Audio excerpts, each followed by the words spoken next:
Assalamualaikum warahmatullahi wabarakatuh. Perkenalkan, nama saya Cici Ardianti, NIM B116318.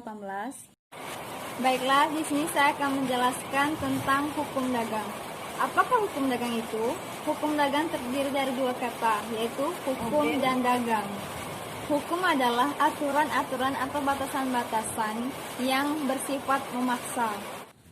Sedangkan dagang yaitu pekerjaan menukar benda dengan benda lainnya dengan maksud untuk mendapatkan keuntungan. Nah, di sini dapat kita simpulkan bahwa hukum dagang adalah hukum yang mengatur tingkah laku manusia yang turut melakukan perdagangan untuk meroleh perdagangan, atau hukum yang mengatur hubungan hukum antara manusia dan badan-badan hukum atau lainnya sama dengan lapangan hukum perdagangan. Hukum perusahaan. Perusahaan adalah keseluruhan perbuatan yang dilakukan zona tidak terang-terangan, terputus-putus dalam kedudukan tertentu dan untuk mencari laba untuk diri sendiri. Kemudian artinya adalah dalam hukum perusahaan merupakan penakhususan dari beberapa bab dalam KUH Perdata dan KUHD. Kemudian di dalam unsur-unsur perusahaan terdapat beberapa unsur. Yang pertama, badan usaha. Yang kedua, kegiatan dalam bidang perekonomian. Yang ketiga, terus-menerus.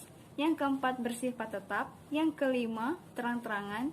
Yang keenam, yaitu mencari laba dan keuntungan. Yang ketujuh, pembukaan.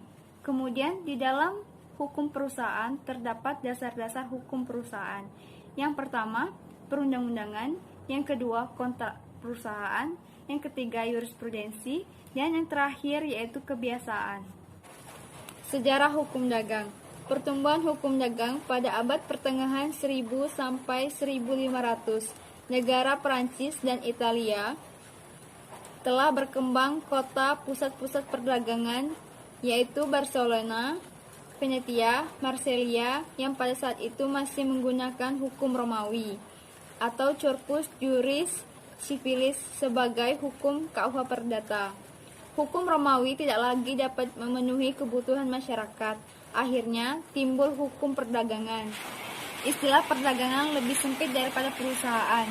Perusahaan merupakan suatu kegiatan perusahaan, tetapi istilah perusahaan tidak lebih diberikan interpretasi otentik dalam undang-undang. Pengertian perusahaan berkembang sesuai dengan kebutuhan